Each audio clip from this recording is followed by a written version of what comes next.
Hello, Colin and Shreya Ley here of LayRoots.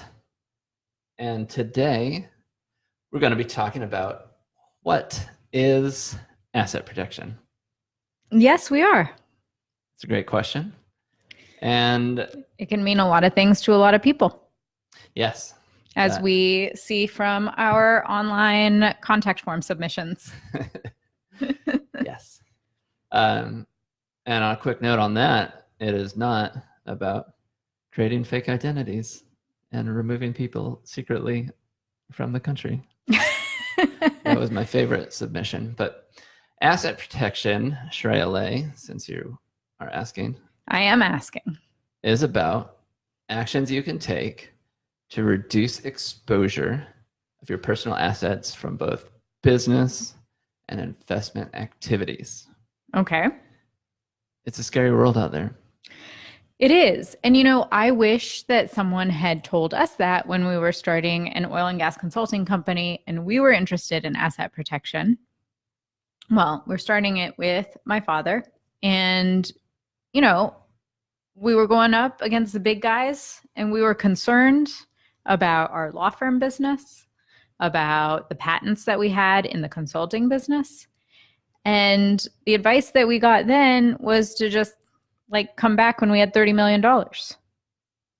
Yeah, and that didn't make us feel very good. It didn't, because what about all that time until we made our $30 million?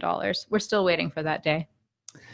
Yeah, so the asset protection planning is kind of like a form of insurance, right? You're investing in a strategy and actions that will help reduce the risk of those business liabilities spilling over to your personal assets. It's a way to discourage lawsuits and minimize potential losses to creditors.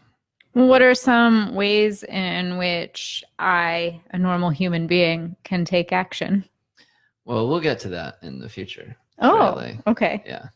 Today we just want to jump in and kind of cover the general topic. But there are a couple different types of liability that people are concerned about or should be concerned about. You may have heard of inside liability and outside liability. Oh, yeah. That's a super popular topic on our website. It is actually the most popular page on our website. So to give kind of a general definition of it, inside liability can also be thought of as business liability, like liability from actions within your business, or maybe you have an investment property. Somebody slips and falls at your rental. That is considered an inside liability or a business liability.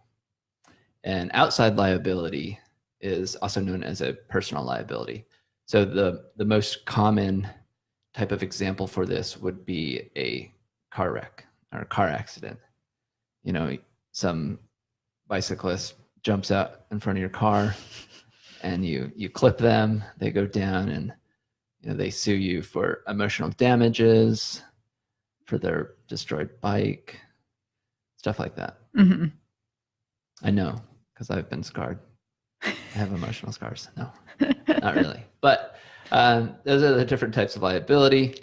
And the reason why the outside liability is important is because, let's say you get into that car accident and then they try and come after your assets, some of which might be these investment properties or business assets, ownership, right, that you might have. Yeah. So once you have an outside or personal liability problem, then essentially all of your assets are on the line. So your personal home, possibly retirement accounts, investment accounts, your businesses, other businesses, other rental properties, whatever you have that's in your own name, things that you own, those could all be lost to creditors. And to some people, that's a scary thought. Yeah.